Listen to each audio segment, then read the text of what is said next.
Friends, welcome to ದಿವ್ಯ Ravi ರಿಷ್ಕಾ log. ಇವತ್ತು ನಾನು ಮಂಗಳೂರು ಸ್ಟೈಲಲ್ಲಿ ಗೋಲಿ ಬಜ್ಜಿ ಮಾಡೋದು ತೋರಿಸ್ತೀನಿ ಹೇಗೆ ಅಂತೇಳಿ. ಇದು ಮಂಗಳೂರಲ್ಲಿ ಫೇಮಸ್ ಇದು ಗೋಲಿ ಬಜ್ಜಿ ಅಂತೇಳಿ. ಇದನ್ನು ಮಾಡೋದು ಹೇಗೆ ಅಂತ ನಾನಿವತ್ತು ತಿಳಿಸಿಕೊಡ್ತಾ ಇದ್ದೀನಿ. ಇದಕ್ಕೀಗ ನಾನು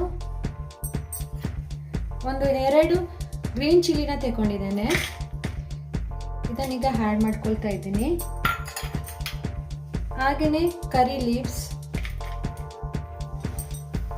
ಒಗ್ಗರಣೆ ಸೊಪ್ಪು ಮತ್ತು ಕೊಕೊನೆಟ್ನ ಈ ಥರ ಕಟ್ ಮಾಡಿ ಇಟ್ಕೊಂಡಿದ್ದೆ. ಇದನ್ನು ಸಹ ನಾನು ಆ್ಯಡ್ ಮಾಡ್ಕೊಳ್ತಾ ಇದ್ದೀನಿ. ಕೊಕೊನೆಟ್ ಹಾಕೋದ್ರಿಂದ ಫ್ಲೇವರ್ ಚೆನ್ನಾಗಿ ಬರುತ್ತೆ. ಹಾಗಾಗಿ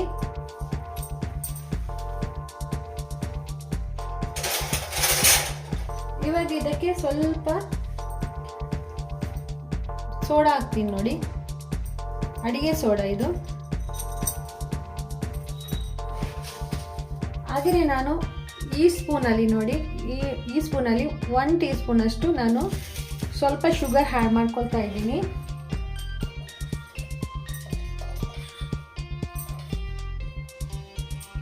ಹಾಗೆಯೇ ಸಾಲ್ಟ್,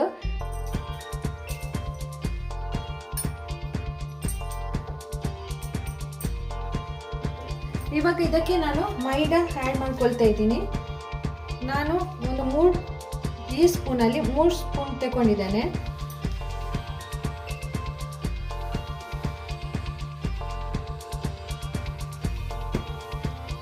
ಈಗ ಇದನ್ನು ಹಾಕಿದ್ದೇನೆ. ಇದಕ್ಕೆ ನಾನೀಗ ಸ್ವಲ್ಪ ನೋಡಿ, ಈ ಕಪ್ಪಲ್ಲಿ ಇಷ್ಟೇ ನಾನು ಅಕ್ಕಿ ಹಿಟ್ಟನ್ನ ತಗೊಂಡಿದ್ದೇನೆ. ಸ್ವಲ್ಪ ಅಕ್ಕಿ ಹಿಟ್ಟು ಹಾಕಿದ್ದೇನೆ. ಹಾಗೇನೆ 1 ಕಪ್ ಅಷ್ಟು ಮೊಸರು ತಗೊಂಡಿದ್ದೇನೆ. ಇದು ಗಟ್ಟಿ ಮೊಸರು. ಇವಾಗ ನಾವು ಮೊಸರು ಇದೆಲ್ಲ ಫಸ್ಟಿಗೆ ನಾವು ಹೀಗೆ ಮಿಶ್ರ ಮಾಡಬೇಕು. ಎಲ್ಲ ಚೆನ್ನಾಗಿ ಮಿಶ್ರ ಆಗಬೇಕು ಕೈಯಲ್ಲಿ. ಆಮೇಲೆ ನಾವು ಮೊಸರನ್ನ ಆ್ಯಡ್ ಮಾಡ್ಕೋಬೇಕು. ಯಾಕಂತ ಹೇಳಿದರೆ ಮೊಸರು ಹಾಕಿದ ಮೇಲೆ ನಾವು ಈ ಥರ ತಿರುಗಿಸ್ಬಾರ್ದು, ಅದಕ್ಕೋಸ್ಕರ.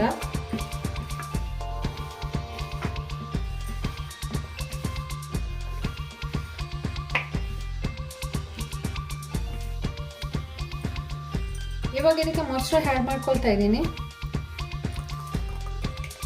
ಮೊಸರು ಹಾಕಿದ ನಂತರ ನಾವು ಈ ಥರ ಮಾಡ್ಕೊಂಬರ್ಬೇಕು. ಮೇಲೆ ಹಾಕಿ ಹಿಂಗೆ ಪ್ರೆಸ್ ಮಾಡ್ಕೊಂಬರ್ಬೇಕು. ಅಂದರೆ ತಿರುಗಿಸ್ಬಾರ್ದು ಕೈಯಲ್ಲಿ. ಅದೊಂಥರ ಲಬ್ಬರ್ ಥರ ಆಗುತ್ತೆ ಒಂಥರ. ಅದಕ್ಕೆ ನಾವು ಈ ಥರ ಪ್ರೆಸ್ ಮಾಡ್ಕೊಂಬರ್ಬೇಕು.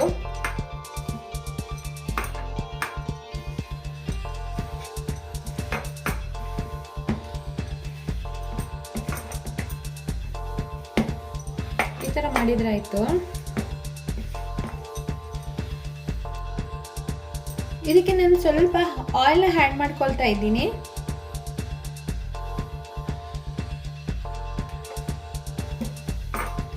ಇವಾಗ ನಾವು ಇದನ್ನು ಈ ಥರ ಮಾಡ್ಕೊಂಡು ಬಂದರೆ ಸಾಕು. ಅಂದರೆ ತಿರುಗಿಸ್ಬಾರ್ದು ಕೈಯಿಂದ. ಹೀಗೆ ಮೇಲೆ ಮೇಲೆ ಮಾಡಿ ಪ್ರೆಸ್ ಮಾಡ್ಕೋಬೇಕು ಹಿಟ್ಟನ್ನ ನೋಡಿ, ಈ ಥರ.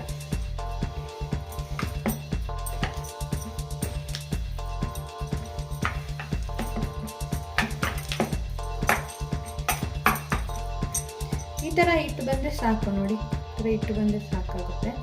ಈ ಥರ ಬಿಡುವಾಗ ಗೊತ್ತಾಗಬೇಕು ನಮಗೆ.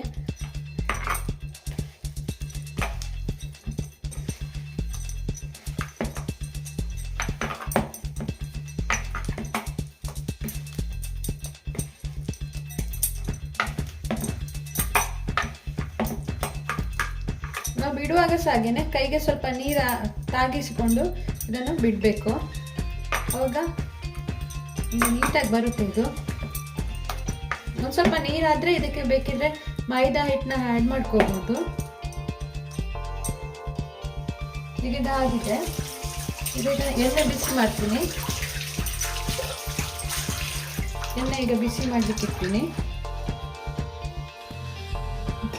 ನನಗೆ ಜೀರಿಗೆ ಹಾಕ್ಲಿಕ್ಕೆ ಸ್ವಲ್ಪ ಜೀರಿಗೆ ಹಾಕ್ಲಿಕ್ಕೆ ನೆನಪಿರಲಿಲ್ಲ. ಜೀರಿಗೆ ಹಾಕ್ತೀನಿ.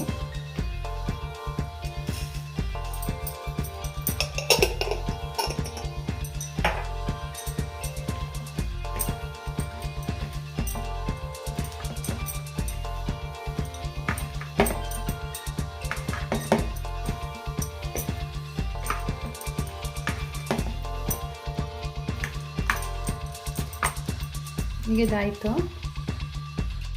ಈಗ ನಾನು ಎಣ್ಣೆ ಹಾಕ್ತಾ ಇದ್ದೀನಿ.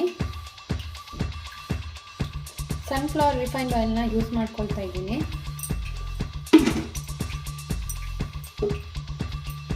ಈಗ ಎಣ್ಣೆ ಬಿಸಿ ಆಗಬೇಕು. ಈಗ ಎಣ್ಣೆ ಬಿಸಿಯಾಗಿದೆ. ನಾನೀಗ ಇದನ್ನು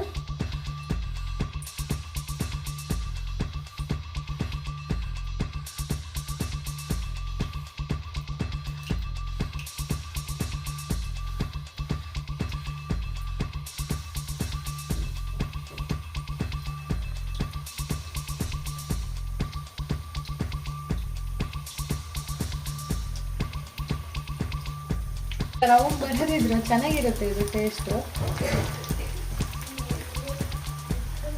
ಇದು ರೆಡ್ ಕಲರ್ ಆಗಬೇಕು. ಇದನ್ನು ಇನ್ನೊಂದ್ಸಲ ಹಾಕಬೇಕು, ತೆಗೆದು ಎಣ್ಣೆಯಿಂದ ತೆಗೆದು ಇನ್ನೊಂದ್ಸಲ ಹಾಕಬೇಕು. ಆವಾಗ ಚೆನ್ನಾಗಿ ಕಲರ್ ಬರುತ್ತೆ.